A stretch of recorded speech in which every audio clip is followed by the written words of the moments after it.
अस्सलाम वालेकुम, नमस्ते, सत श्री अकाल। मैं हूँ सवेरा खान और मेरे साथ मौजूद हैं तारिक नियाजी। तो चलते वीडियो की तरफ ही करेंगे बहुत सारी बातें। So let's go. ओके, तो स्टार्ट करते हैं वीडियो को। वीडियो का टाइटल ऑलमोस्ट हिंदी में है, तो स्टार्ट करते हैं वीडियो को। और इस संसार के जो तत्व हैं इनका त्याग करना पड़ता है। छल, कपट, द्वंद, ईर्षा, मोह, ये जो तत्व हैं इनको त्याग देते हैं। अवधूत सदा आत्मा ही आत्मा में रमन करते हैं। अपने से ही बात करेंगे, अपने से ही प्रश्न उत्तर कर लेते हैं। उन्हें समाज में किसी और की आवश्यकता नहीं होती। संसार से वो जब विरक्त हुए, अलग हुए, तो संसार को जो देखे कि संसार क्या है, तो संसार से असार होने के लिए अपने आप को अलग कर लिए। भगवान ने जो वनवास लिया वो आज्ञा थी माता पिता की, उसके कारण लिया। साधन विहीन, कलिकाल साधन संपन्न है। महाकुंभ में कहीं भी अगर कुटिया में पहुंचेंगे तो एक से बढ़कर एक पूज्य संत महाराज जी के दर्शन होंगे, जिनसे हो सकता है कि जीवन तर जाए और जीवन एकदम भवसागर के पार जाए। मैं भीतर गया और मैं भी तर गया। एक ऐसे पूज्य संत महाराज जी के चरणों में मैं आया हूँ, जिनसे आशीर्वचन लूँगा, जिनसे आशीर्वाद लूँगा, और वो तत्व ज्ञान जो मेरे लिए, मेरे जीवन के लिए बहुत बड़ा है। पूज्य महाराज जी के चरणों में। महाराज जी, मेरी सामर्थ्य नहीं है कि आपका परिचय पूछूं, आपके बारे में पूछूं। बस मैं क्या हूं अगर बता पाएं, मुझे लगता है कि मेरी ये महाकुंभ की यात्रा जो है वो सहज सफल हो जाए। देखिए, यहाँ हम सब जीव हैं जी, सभी ब्रह्म के उपासक हैं। जी, और ये सृष्टि जीव और माया से ब्रह्म के द्वारा रची गई है। अब उन्हें जीवों को कल्याण करने के लिए ब्रह्म ने ये संत रूप धारण करके त्रिवेणी की रचना रखी, ताकि यहाँ जीव आएं, स्नान करें, दान करें, यज्ञ करें, अनुष्ठान करें, दर्शन करें और अपना जीवन कृतार्थ करें। जी, इसी के लिए कुंभ का आयोजन किया जाता है। और ये आज से नहीं चल रहा है, बहुत काल बीत गए इसका आयोजन होते होते। जी, हाँ, ये कुंभ नगरी है और यहाँ सभी जीव नाना प्रकार से अपना कल्याण चाहते हैं, इसीलिए आते हैं। जी, हाँ, कोई दर्शन करके कल्याण करके जाता है, कोई श्रवण करता है, कोई कीर्तन करता है, कोई भजन करता है। जी, इसी प्रकार आकर के कुंभ में अपना सभी लोग आते हैं जीव और अपना दर्शन करके संतों से कल्याण करते हैं। जी। अलग अलग रूप देखने को मिल रहा है। कोई बहुत बड़े बड़े लाउड स्पीकर लगा कर बता रहा है, कोई कुटिया में रेती में छिपा हुआ है और साधना और तप कर रहा है। विभिन्न रूप स्वरूप यहाँ देखने को मिल रहा है। देखिए, ऐसा हमने आपसे पहले बताया ना कि हमारी धरती 33 करोड़ देवी देवताओं से सजी। जी, तो यहाँ देवता तो अनेक हैं, पर देश एक है। हम एक देश के रहने वाले एक जगह रह के बहुत सारे देवी देवताओं की उपासना पूजा करते हैं। जी, हाँ, इसी को वसुधैव कुटुम्बकम भी कहते हैं कि हम सभी नाना प्रकार से रहते हुए, पूजते हुए भी हम सब एक। जी, जी। अवधूत क्या होते हैं और उनका कैसे आशीर्वाद मिले सभी को? अवधूत अपना उनका एक अलग जीवन होता है। हाँ, वो सांसारिक माया मोह से या समाज से बिल्कुल अलग भिन्न रहते हैं। जी, वो आत्मा राम होते हैं। अवधूत सदा आत्मा ही आत्मा में रमन करते हैं। अपने से ही बात करेंगे, अपने से ही प्रश्न उत्तर कर लेते हैं। जी, उन्हें समाज में किसी और की आवश्यकता नहीं होती। जी, जी, हाँ, और सदा कल्याणकारी हैं। जी, वैसे भी संत परमार्थक होते हैं। जी, उनके पास कोई और मार्ग तो होता नहीं परमार्थ के सिवा। जी, संत होते परमार्थिक है। जी, और अवधूत तो कुछ रखते ही नहीं है। जी। हाँ, और सदा बिल्कुल वैसे ही रहते हैं। क्यों अपने में विचरते हैं, क्यों अपने में रमण करते हैं? बस संसार से वो जब विरक्त हुए, अलग हुए, तो संसार को जो देखे कि संसार क्या है, जी, तो संसार से असार होने के लिए अपने आप को अलग कर लिए। संसार की हवा, पानी, जल, वायु सब ग्रहण करते हैं, फिर संसार। नहीं, वो तो पंच तत्व है, वो तो सृष्टि है। जी, उससे तो सृष्टि रची जाती है, संसार रचा जाता है। तो जो ये संसार माया का है, जी, ये पंच तत्व, इनमें विभिन्नता है। तो पंच तत्व से तो सभी हैं। एक अकेला वृक्ष भी खड़ा है, वो भी उन तत्वों को ग्रहण करता है। जी, परमात्मा भी उस तत्व को देते हुए भी जब यहाँ मानव रूप लेके आते हैं तो वो भी ग्रहण करते हैं। तो इन तत्वों को तो सभी ग्रहण करते हैं, पर इस संसार के जो तत्व हैं इनका त्याग करना पड़ता है। छल, कपट, द्वंद, ईर्षा, मोह, ये जो तत्व हैं इनको त्याग देते हैं। इनसे संबंध नहीं रखते हैं, रिश्ते नहीं रखते हैं अवधूत। जी, हाँ, अवधूतों के जीवन में रिश्ते का कोई महत्व नहीं होता। जी, सब सृष्टि एक समान होती है। जी। आज के समय में ये सब त्याग पाना तो बहुत कठिन है। छल, कपट किसी भी समय में कठिन है, किसी समय नहीं, किसी समय में भी कठिन है। द्वापर त्रेता सभी में कठिन था। देखिए, अपनों को त्याग करके वन में जाना सभी समय में कठिन था। पर कलिकाल ज्यादा कठिन है। क्यों?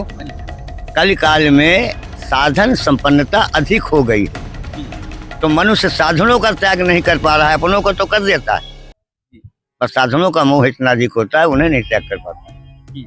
इसलिए कलिकाल में त्यागना कठिन हो गया, क्योंकि कलिकाल सर्व साधन संपन्नता, ये सभी साधनों से संपन्न हो चुका है। अब यहाँ कोई साधन शेष नहीं है, इसलिए जीव साधन नहीं छोड़ पाता है। बाकी तो छोड़ देगा, रिश्ते छोड़ देगा, पर साधन के मोह में, साधन के लोभ में फंसा हुआ रहता है। तो त्रेता युग में तो साधन बहुत थे, मर्यादा पुरुषोत्तम राम जी।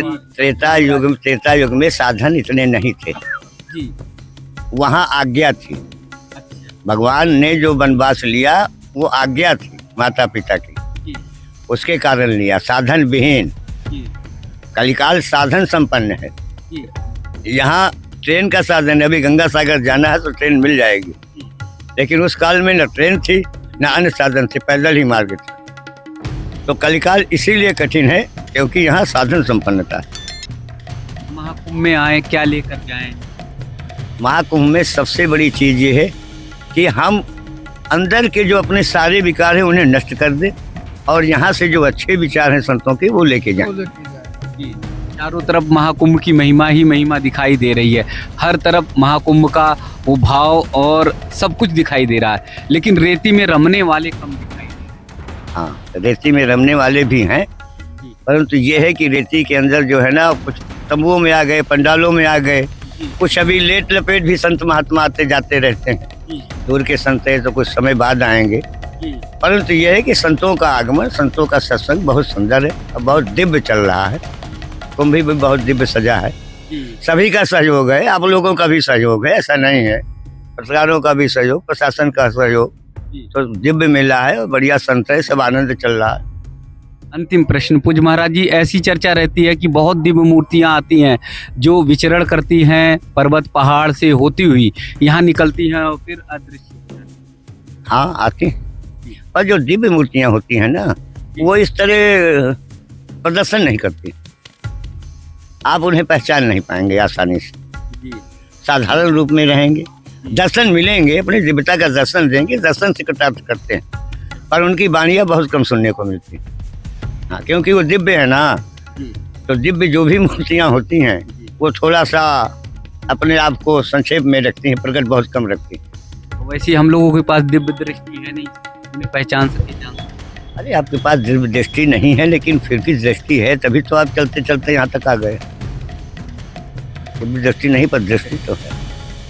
मैं भीतर गया और मैं भी तर गया, पूज्य महाराज जी के पास आकर निश्चित तौर पर मैं तर गया हूँ, निश्चित तौर पर मेरे रोम रोम रोमांचित हो रहे हैं। ऐसे दिव्य मूर्ति को बहुत बहुत वंदन, जिन्होंने सहज सरल बातों में पूरे महाकुंभ की महिमा बता दी और बताया क्या कि हमें महाकुंभ से क्या क्या लेकर जाना है। यहाँ से आप बहुत सामान लेकर आएंगे, बहुत सारी चीज़ें लेके आएंगे, सुख सुविधाएं लेकर आएंगे, लेकिन यहाँ से लेकर जो वचन महाराज जी ने बताए हैं वो अगर याद करेंगे तो मुझे लगता है 144 साल का ये जो महायोग बना है वो आपके जीवन को कृतार्थ करेगा।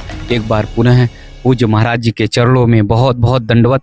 ये आशीर्वचन, ये आशीर शब्द पूज्य महाराज जी की मेरी जीवन में बस। जनाब ये थे एक और साधु। ये सही बात है कि हम शायद ये समझते हैं कि शायद इस दौर में चीज़ों को त्यागना, चीज़ों को छोड़ देना, दुनिया से, मोह माया से मुंह मोड़ लेना ज़्यादा मुश्किल है। पिछले दौर में तो चीज़ें ही नहीं थी, इतनी सहूलतें ही नहीं थी, लेकिन हर दौर की अपनी अपनी सहूलतें थीं। यानी किसी दौर में उनको कुछ कमी लगती ही नहीं होगी पहले वाले लोगों को कि बस ये है तो बस यही है, इसके अलावा क्या होना चाहिए कुछ नहीं। और हमारे में अभी जो हमें दिख रहा है बस वही है कि हम सोचते हैं कि चलो यार ये है तो चलो बहुत अच्छा है, पहले के दौर से बहुत अच्छा है। आने वाले वक्तों में और ज़्यादा तरक्की होगी, और ज़्यादा चीज़ें बनेंगी, बहुत कुछ फैसिलिटीज़ आपको मिलेंगी, फिर आप बोलोगे कि यार अच्छा ये बन गया, वो ये इंसान की सोच है। तो आने वाले वक्त में या अभी जो मौजूदा दौर चल रहा है तो इतनी सहूलतें हैं कि आप मतलब यूँ समझ लें कि बहुत सारी चीज़ें हैं, उन पे तो बात करें। सिर्फ एक ही चीज़ ऐसी है जिससे इस वक्त इंसान अपने आप को दूर नहीं कर पा रहा, मोबाइल। तो बाकी सहूलतें का जिक्र और गिनना तो मैं कहता हूँ बहुत दूर की बात है। अब आप मतलब चीज़ों को त्यागना, अपने आप को दुनिया से नाता तोड़ना बहुत मुश्किल है, मतलब बहुत मुश्किल है। मैं कह रहा हूँ ना कि 10-15 मिनट के लिए, आधे घंटे के लिए भी इस वक्त यूँ समझ लें कि बाकायदा लोग प्रैक्टिस करवा रहे हैं। बोले यार आप आधे 1 घंटे तक अगर सुबह उठने के बाद मोबाइल इस्तेमाल ना करें तो आपको ये बीमारियां नहीं लगेगी। मतलब यहाँ पे बातें हो रही हैं कि आधा घंटा भी अगर आप मोबाइल को ना छुएं सुबह उठने के बाद, आपकी पहली ही नज़र मोबाइल पे पड़ रही है, वहाँ से वेव्स आपकी आंखों में आ रही है।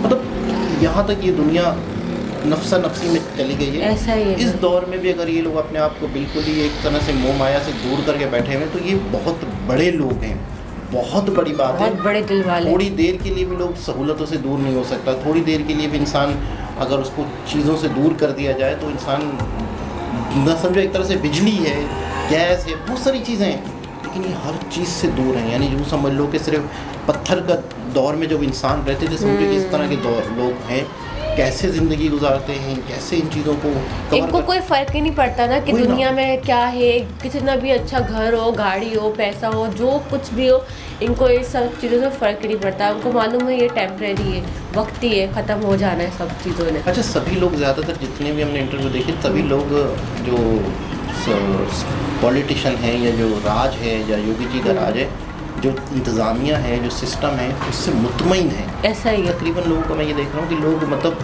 इत्मीनान, मतलब कोई भी शायद इक्का दुक्का शायद कोई ऐसा लोग किसी का सुनाओ, लेकिन ज़्यादातर लोग कह रहे हैं कि यार बेहतरीन, बहुत खुश हैं हम, बहुत ज़बरदस्त है, अच्छे इंतजाम है, सबका इसमें कंट्रीब्यूशन है। यानी वहाँ तक कह रहे हैं कि आप लोगों का भी कंट्रीब्यूशन है।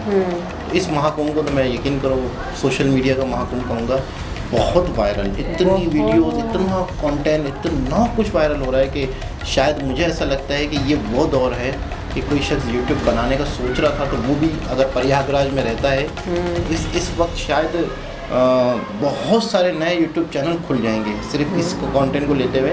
और वो जो 6-6 महीने लगाते हैं मोनेटाइजेशन पे, वो मेरे ख्याल में शायद महीने के अंदर, 15 दिन के अंदर, ये एक बेहतरीन मौका है। अगर कुंभ मेले से रिलेटेड चैनल बनाए और फिर उसके बाद मोनेटाइज हो जाए, फिर उसके बाद आप भक्ति की वीडियोस डालें, कंटेंट डालें, जो भी डालें। लेकिन मैं समझ रहा हूँ कि ये इस टाइम पे बड़े चैनल बने होंगे। जैसे एक कोविड का मौका आया था, तो कोविड में भी लोग घर पे बैठ गए थे, तो एकदम से सोशल मीडिया का एक तूफ़ान आ गया था, हर शख्स ही ऑनलाइन पे आ गया था। मुझे ऐसा लग रहा है कि यहाँ पर भी बहुत सारे यूट्यूब चैनल या सोशल मीडिया के चैनल बहुत खुले होंगे मेरे ख्याल में, शायद मुझे ऐसा लग रहा है। बिल्कुल। तो दोबारा किसी और हिसाब से मुलाकात होती है, जब तक के लिए ख्याल रखिए, अल्लाह हाफ़िज़।